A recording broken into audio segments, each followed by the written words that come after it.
छंद का परिचय आज हम लोग जानेंगे। सीईटी पीजी में जो छंद पूछा जाता है एग्जाम में कैसे आता है प्रश्न, इस पर चर्चा करेंगे। नमो नमः, स्वागत है आप सभी का भार्गव संस्कृत पाठशाला के इस यूट्यूब चैनल पर। आज हम लोग छंद की चर्चा करते हैं। छंद की चर्चा करने से पहले, जो छंद है इस छंद की चर्चा करने से पहले सामान्यतः प्रश्न कैसे यहाँ से बन सकता है ये देखते हैं। पहला तो प्रश्न बन सकता है, इधर छंद के नाम दे देंगे और इस साइड छंद के जो उसके लक्षण है आपसे मिलाने के लिए कह सकता है। पहला प्रश्न तो ये बन सकता है, ठीक है।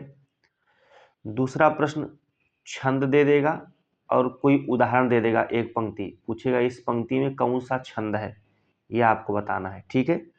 या दे देगा पंक्ति दे करके उस प्रश्न में दे देगा छंद और अलंकार दोनों एक साथ दे देगा कि इसमें कौन सा छंद है और कौन सा अलंकार है इस पंक्ति में। तो आपको बताना पड़ेगा किसमें कौन सा छंद। छंद पकड़ ले जाएंगे तो अलंकार अपने आप जो उससे जुड़ा होगा वही अलंकार मान लेंगे, हो जाएगा, ठीक है। तो यहाँ से इस तरीके के प्रश्न आपसे एग्जाम में पूछता है। अगला प्रश्न क्या पूछेगा, अगला प्रश्न ये पूछेगा आपसे एग्जाम में कि जो ये छंद है, छंद में जो लक्षण दिए हैं ना, लक्षण, उस लक्षणों को ध्यान से याद करना। लक्षणों को ध्यान से याद करना इसलिए कि उसमें जो गण हैं वो गण भी पूछ लेता है कि इसमें कौन कौन से गण किस छंद में पढ़ते हैं, या क्रमशः रगण मगण तगण या नगण झगण या नगण किस क्रम से किस छंद में पढ़ते हैं। इस प्रकार से प्रश्न आपसे पूछ सकता है। आइए हम लोग छंद की चर्चा करते हैं। छंद का अर्थ क्या है, तो कह रहे हैं छंद शब्द का मुख्य अर्थ बंधन है। क्या है? बंधन। गति, तुक, मात्रा, विराम आदि नियमों पर आधारित काव्य रचना को छंद कहते हैं। वह रचना जो लय, तुक, मात्रा, विराम इस सभी नियमों से क्या हो, बंधी हो, उस रचना को क्या कहते हैं, उस काव्य रचना को हम छंद कहते हैं, ठीक है।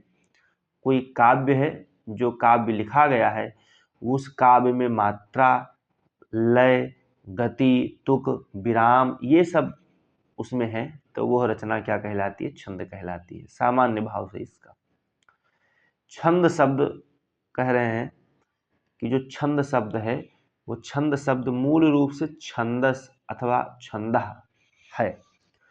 इसके शाब्दिक अर्थ क्या है, तो इसके शाब्दिक अर्थ है छंदस अर्थात आच्छादित कर देने वाला, और दूसरा अर्थ है आनंद देने वाला। क्यों आनंद देने वाला है, तो जब हम कोई छंद सुनते हैं, मान लो यदि चूंकि हम लोग संस्कृत के हैं तो संस्कृति, जब संस्कृत के श्लोकों को कोई बढ़िया से गा देता है तो क्या आनंद नहीं आ जाता है। अगर कोई संस्कृत के श्लोक को सामान्यतः इसे पढ़ दे, गद्य की भांति पढ़ दे, तब आनंद नहीं आएगा।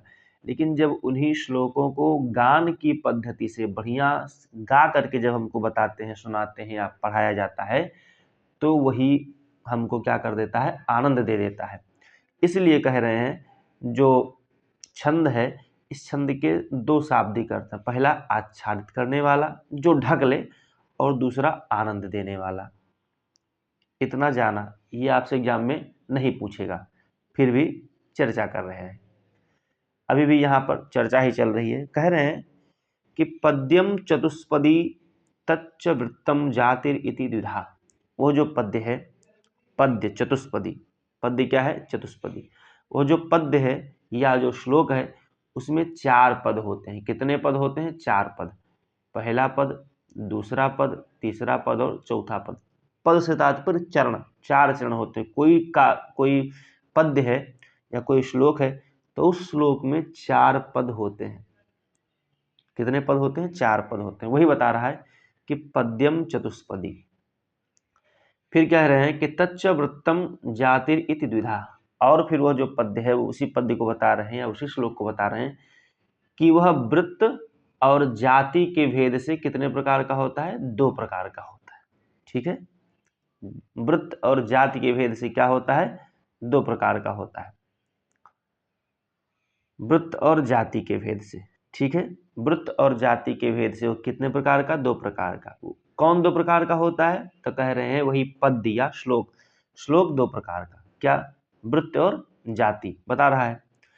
अब फिर कह रहा है कि वृत्तम, वृत्तम अक्षर संख्यातम जाति ही या जातिर्मात्र कृता भवेत्।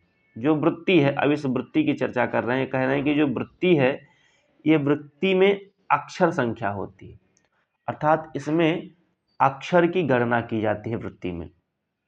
जिसमें अक्षर की गणना होती है वह वृत्ति है, बताया ना कि जिसमें अक्षर की गणना होती है वह वृत्ति है। तो वृत्तिम अक्षरम संख्यातम ये बता रहा है। और फिर जो दूसरी जाति है, जाति है मतलब जाति है आती है वाली नहीं, जाति, ठीक है। दूसरी जो जाति है, इस जाति के बारे में बता रहे हैं कि जाति मात्र कृता भवेत्, जिसमें इसमें मात्रा होती है। तो कह रहे हैं कि जाति जातिर्मात्रा कृता भवेत्, जिसमें मात्रा की गणना होती है वह क्या कहलाती है, जाति कहलाती है, ठीक है। तो जो वृत्त हुआ, इस वृत्त में अक्षर की गणना होती है और जाति में मात्राओं की गणना होती है। इतना समझ गए। माने जो छंद है वो छंद दो भाग में बांटा गया है छंदों को, या जो श्लोक हैं। एक तो मात्रात्मक छंद, क्या है, मात्रात्मक छंद, ठीक है, एक मात्रात्मक छंद और दूसरा वारणिक छंद, ठीक है, वारणिक छंद कर लेना इसे। तो जो मात्रात्मक छंद है उसी को जाति कह रहे हैं, और जो वर्णात्मक है उसी को वृत्त कह रहे हैं। क्यों? क्योंकि जिसमें वर्णों की गणना होती है वह वार्णिक छंद हो गया, और जिसमें मात्रा की गणना होती है वो मात्रिक छंद हो गया। मात्रिक और वार्णिक दो छंद हुए, जो वृत्त है और जाति। वृत्त को क्या कहेंगे, वार्णिक छंद कहेंगे, और जाति को मात्रिक छंद कहेंगे, ठीक है। वृत्त को इसलिए कहेंगे क्योंकि वृत्त में संख्या की गणना होती है, तो संख्या नहीं, वही संख्या माने अक्षर की गणना होती है। तो जहां पर वर्णों की अक्षरों की गणना हो वह वार्णिक छंद है, और वार्णिक छंद को वृत्त कहते हैं। और जहां पर मात्रा की गणना करके छंद बताया जाए या मात्रा की गणना हो उसको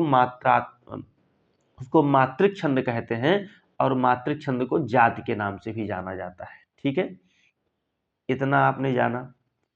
अब हिंदी इसका देख लेते हैं कि श्लोक 4 चरणों वाला होता है, वह वृत्त और जाति दो प्रकार का है।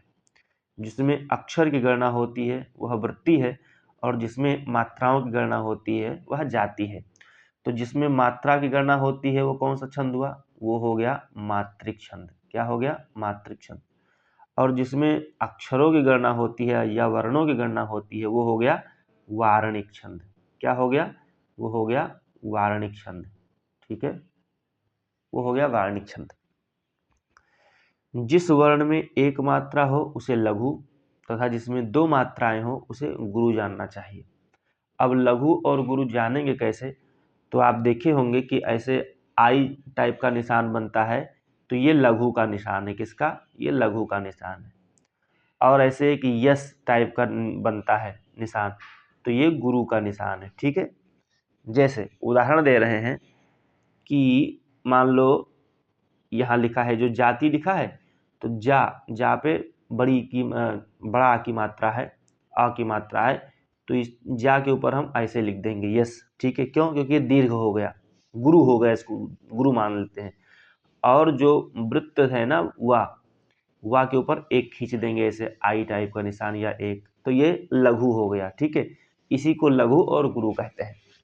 चलिए, इतना देखा हमने। अब जो छंद है उस छंद को बता रहे हैं। छंद 3 प्रकार का बता रहे हैं, ठीक है। कैसे कैसे, तो कह रहे हैं, एक तो जो श्लोक लिखा है, श्लोक पढ़ लीजिए कि समम अर्धसम वृत्तम विषमश्चेत तत्रिधा, सम, अर्धसम और विषम, ठीक है। तीन प्रकार का छंद बता रहे हैं।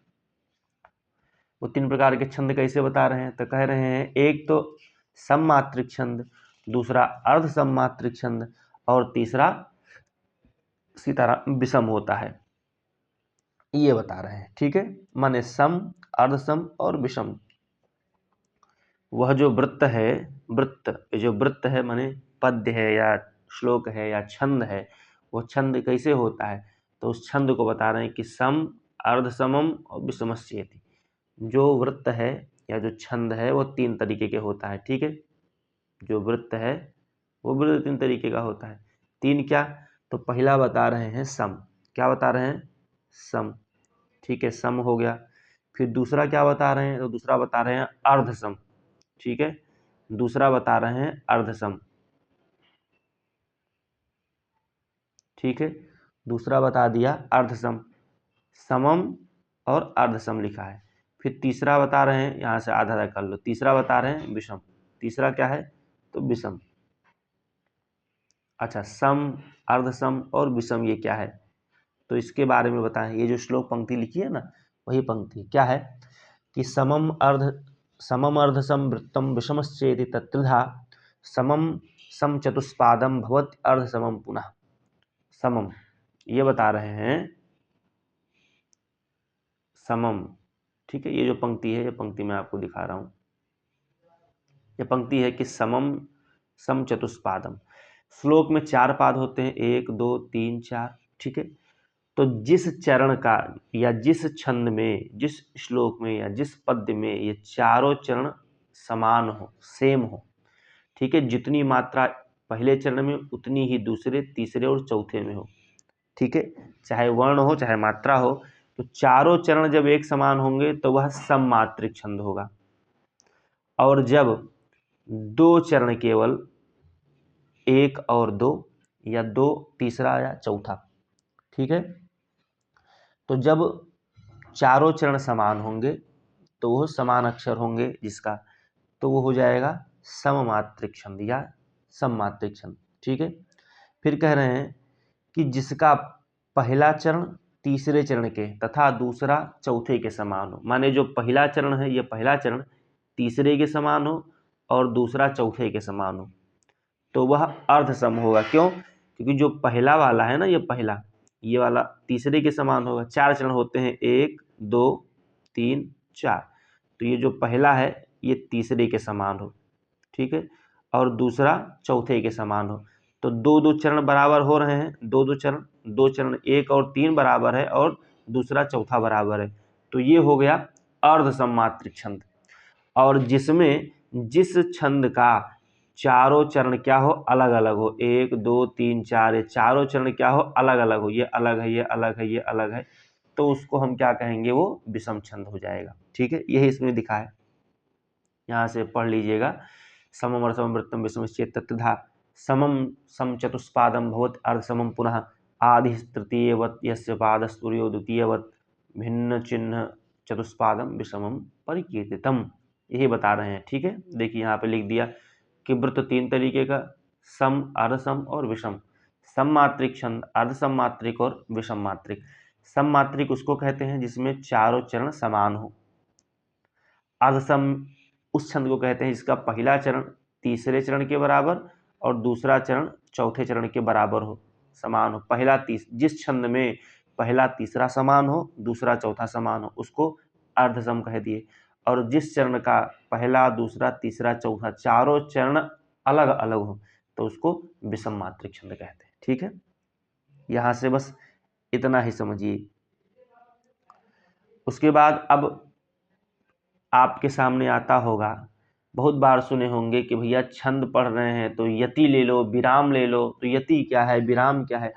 तो यति उसको कहते हैं जब जहाँ कोई व्यक्ति है, मान लो श्लोक गा रहा है, ये मान लो आप हैं, श्लोक गा रहे हैं, सुंदर सा चित्र है आपका, श्लोक गा रहे हैं, और श्लोक को गाते गाते कहीं कहीं पर आप हल्का सा विराम लेते हैं और फिर आगे बढ़ते हैं, तो वो जो रुकने की जो घटना है उसी को क्या कहते हैं? उसी को यति कहते हैं। ठीक है, श्लोक को गाते हुए बीच में जहां पर हल्का सा रुक करके आगे बढ़ जाते हैं वक्ता, उसी को हम कहते हैं यति या विराम। अलग अलग नाम से जानते हैं लोग, उसी को यति कहते हैं।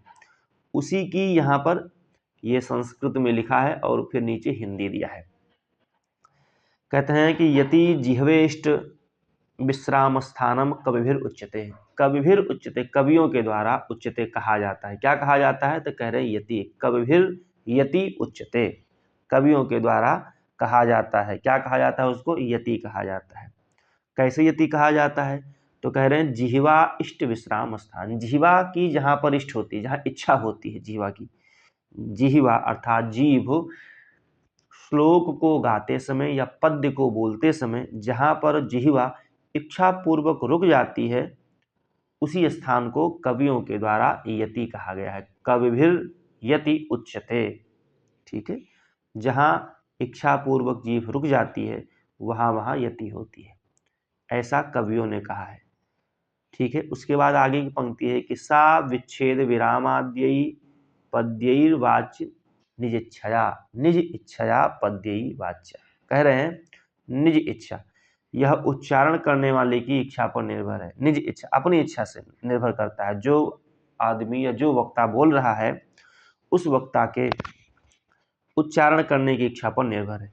इसे विराम विच्छेद आदि पद्यों के द्वारा क्या कहते हैं, पदों के द्वारा अभिहित किया जाता है या कहा जाता है। विच्छेद विरामाद्य ही पादैर्वाच्या निजिच्छया सा। ठीक, ऐसा बता रहे हैं। चलिए थोड़ा सा टिप्पणी पढ़ते हैं। टिप्पणी में क्या है कि श्लोक पढ़ते समय पाठक जहां रुक जाता है वहां रुकने की स्थिति को यति कहा जाता है।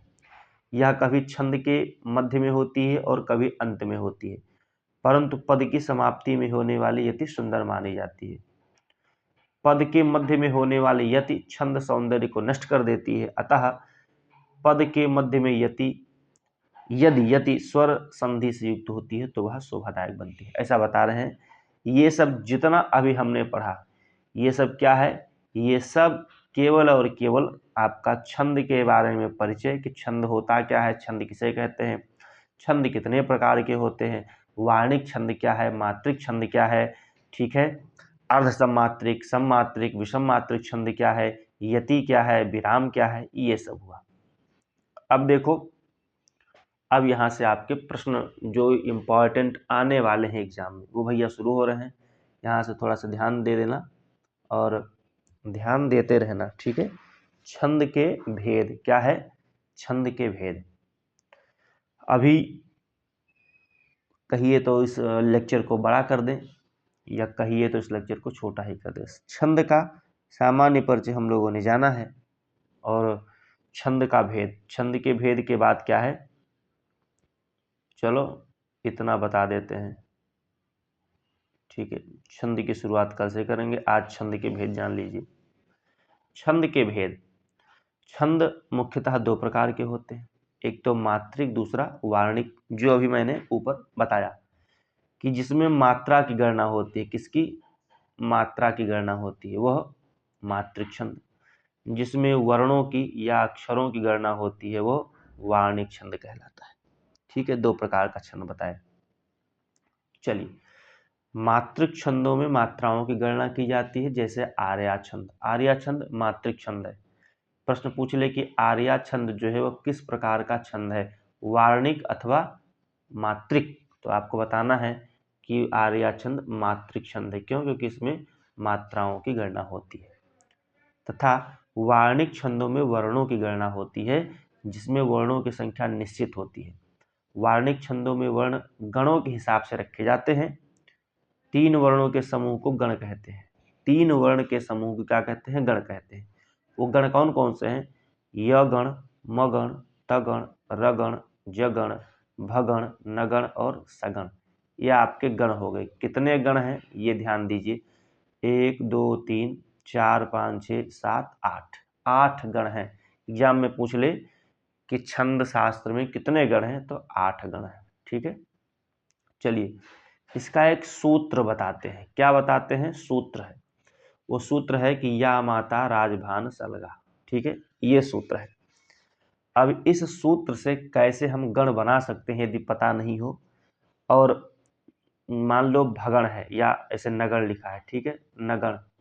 अब इस नगण में मात्रा कैसी होती है, तो नगण की तीनों मात्रा क्या होती है, लघु होती है। ये आपको पता है, तीनों मात्रा क्या होती है, लघु होती है।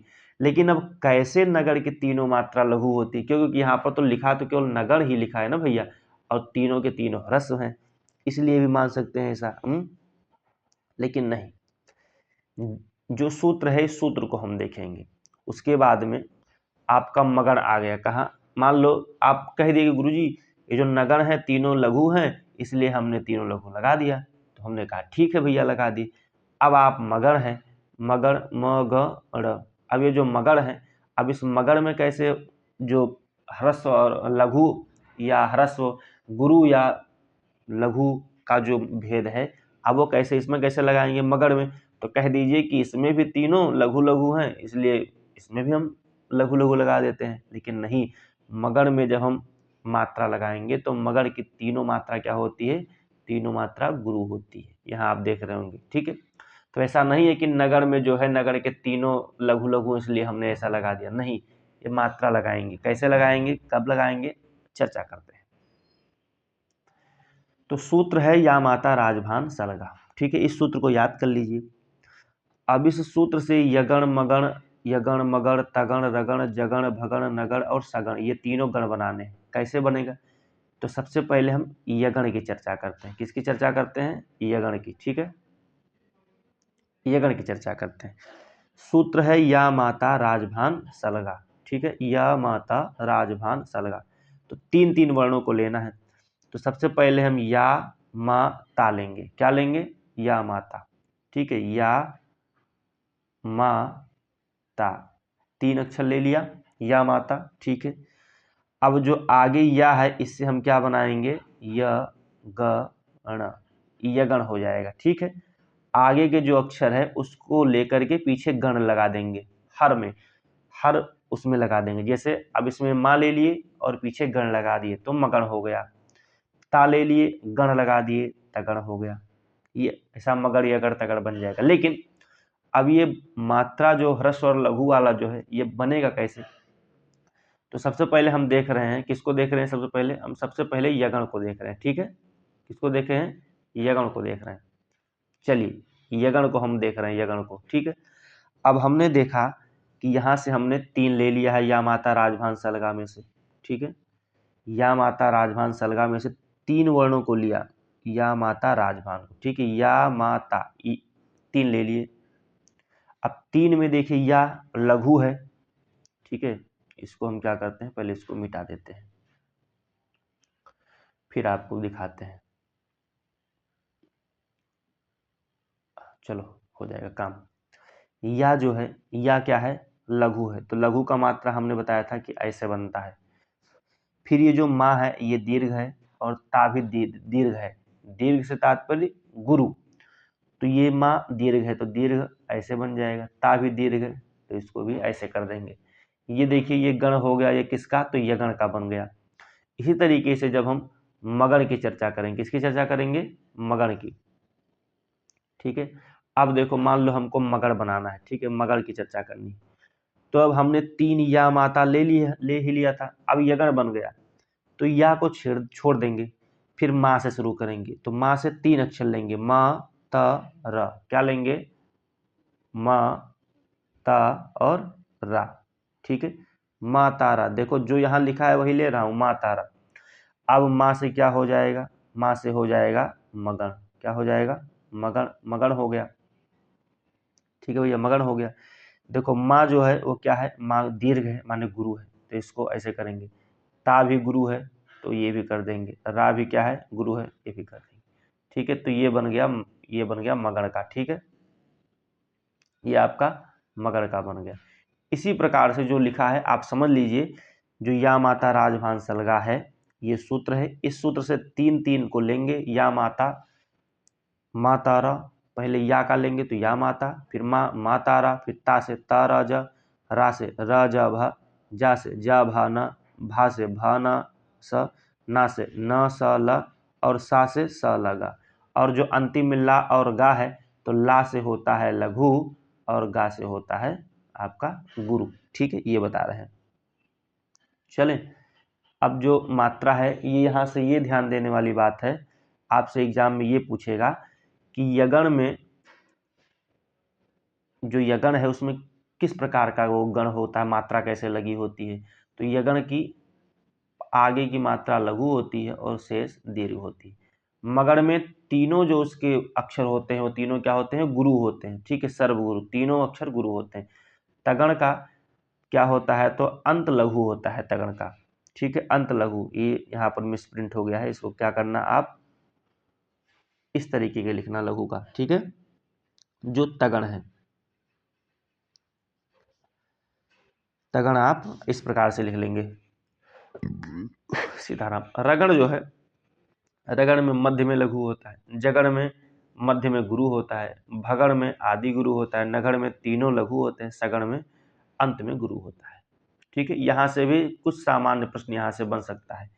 अच्छा, इसको याद करने का एक श्लोक दिया है, वो श्लोक क्या है? श्लोक आप यदि याद कर लेंगे, कहा है कि माँ स्त्री गुरु, मगध में क्या होता है? तीनों गुरु होते हैं। माँ स्त्री गुरु अत्रि लघु से नकारो। माँ त्रिगुरु, माँ से मगण हो गया, माँ स्त्री गुरु, मगध में तीनों क्या होता है? गुरु होता है। फिर कह रहे हैं लघु से नकारो, त्रिलघु से नकारो, और नकार में तीनों क्या होता है? लघु होता है। ये बता दिया। तीन गुरु वाला माँ होता है अर्थात मगण होता है, तीन लघु वाला ना होता है अर्थात नगण होता है। फिर कह रहे हैं कि भा आदि गुरु, आदि में अर्थात आदि माने शुरुआत में गुरु होता है। किसमें? ऐसे शुरुआत में गुरु हो गया, ये किसमें है? तो कह रहे हैं आदि गुरु वाला भा है, अर्थात भगण में शुरुआत कैसी होगी? दीर्घ से होगी, तो भा आदि गुरु। फिर कह रहे हैं पुनरादि लघु रे, या आदि में लघु किसमें होता है? तो या में होता है। ठीक है, जो यगण है इसकी यगण में आदि में लघु होगा और बाकी सब दीर्घ होगा। ठीक है, आदि में क्या होगा? लघु होगा, बाकी सब दीर्घ होगा। तो किसमें होगा? तो ये कह रहे हैं यगण में होगा। फिर कह रहे हैं जो गुरु मध्य, जो गुरु मध्य अर्थात जिसके मध्य में गुरु होगा वो क्या होगा? वो जगण होगा। और फिर कहते हैं रल मध्या, रल अर्थात रगण में क्या होगा? मध्य में होगा। ठीक है, जिसके मध्य में गुरु हो वह जगण है, और जिसके मध्य में लघु हो वो क्या है? रगण है। रल मध्या, र अर्थात रगण के में क्या है? ल है अर्थात लघु है, मध्य माने मध्य में, जिसके मध्य में लघु है वो क्या है? वो रगण है। कह रहे हैं स अंतः गुरु, माने जिसके अंत में गुरु है वो क्या है? जिसके अंत में गुरु है वो क्या है? वो सगण है। फिर कह रहे हैं कथितो अंतस्य लघुस्य, तथा अंत में लघु वाला क्या होता है? ता होता है। तगण में अंत में लघु होता है। इस प्रकार से ऐसा बता रहे हैं। ये श्लोक याद कर लेंगे तो आपके एग्जाम के लिए महत्वपूर्ण है। एग्जाम के लिए नहीं महत्वपूर्ण है, फिर भी कहाँ मध्य में गुरु होता है, किसमें आदि में होता है, किसमें तीनों लघु है, किसमें तीनों वो है, इस प्रकार से। ठीक है, यहाँ से प्रश्न आपका ये पूछ सकता है इसमें से। ठीक है, यहाँ से ये प्रश्न पूछ लेगा कि कौन सा गण है जिसमें तीनों लघु होते हैं। ये वाला ध्यान रखिएगा, तीनों लघु इसमें है और तीनों गुरु मगध में है। ये दोनों इंपॉर्टेंट ध्यान दीजिएगा। उसके बाद किसमें शुरुआत में लघु है, किसमें शुरू में दीर्घ है या गुरु है, ऐसा भी प्रश्न आपसे एग्जाम में पूछ सकता है। तो आज हम लोगों ने इतना देखा। अब महत्वपूर्ण छंद की कक्षा जो है उस शुरुआत हम लोग अगले लेक्चर में करेंगे। आज के लिए इतना ही। नमो नमः। ये सामान्यतः क्या था? तो छंद का परिचय था।